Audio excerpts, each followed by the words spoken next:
বিদ্যালয়ের পাশেই ধসের ঘটনা। আবারও সেই ধসের ঘটনার সামনে এলো অন্ডালের সিদুলি এলাকার একটি পরিত্যক্ত হিন্দি বিদ্যালয়ের পাশেই ধসের কারণে বিশাল গর্তের আকার নিয়েছে অনেকটা এলাকা। স্বাভাবিক কারণেই আতঙ্ক ছড়িয়েছে এলাকায়।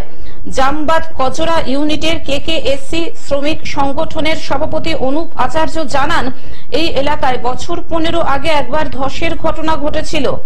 তার 100 ফুট দূরে আবারও ধসের ঘটনা ঘটায় স্বাভাবিক কারণেই আতঙ্কিত এলাকাবাসী।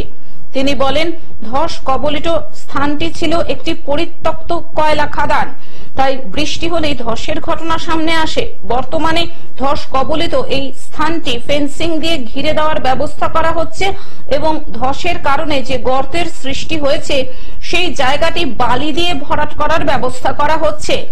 জামবাদ খনির সেফটি অফিসার প্রিন্স প্যাটেল জানান, বর্ষাকালের ধস এক স্বাভাবিক ব্যাপার খনি অঞ্চলে, তবে শীঘ্রই ধস কবলিত স্থান বালি ও মাটি দিয়ে ভরাট করার ব্যবস্থা করা হচ্ছে। এছাড়াও ধস কবলিত স্থানটির চারপাশে ফেন্সিং দিয়ে ঘেরার কাজ করা হচ্ছে। ছিল পুরোনো মাইন্ডে আমরা ছিল, এগুলো জামবাদ প্রপার্টি, এটা পুরো ওদের লিজল এরিয়া, ওই জন্য এটা এখন ওই মাইন্ডে ধস নামছে। এর আগে এখানে ধস হয়েছিল কিছুদিন আগে, বছর 10-15 আগে এখানে ধস হয়েছিল। এখন এখানে এটা তো অ্যাবান্ডেন্ট মাইন, এর ভেতরে যাওয়া যায় না, তো এটা এখন ধস হয়েছে। আবার দেখি এটা বালি কিংবা প্যাকিং করতে হবে না। মানুষ আতঙ্কিত আছে, থাকবেই, ওটাই স্বাভাবিক।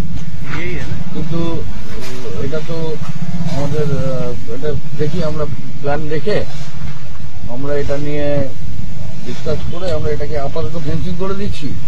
এরপরে এটাকে বালি প্যাকিং করবো, বালি প্যাকিং করে রাস্তায়। এটা তো ডেঞ্জার বটেই।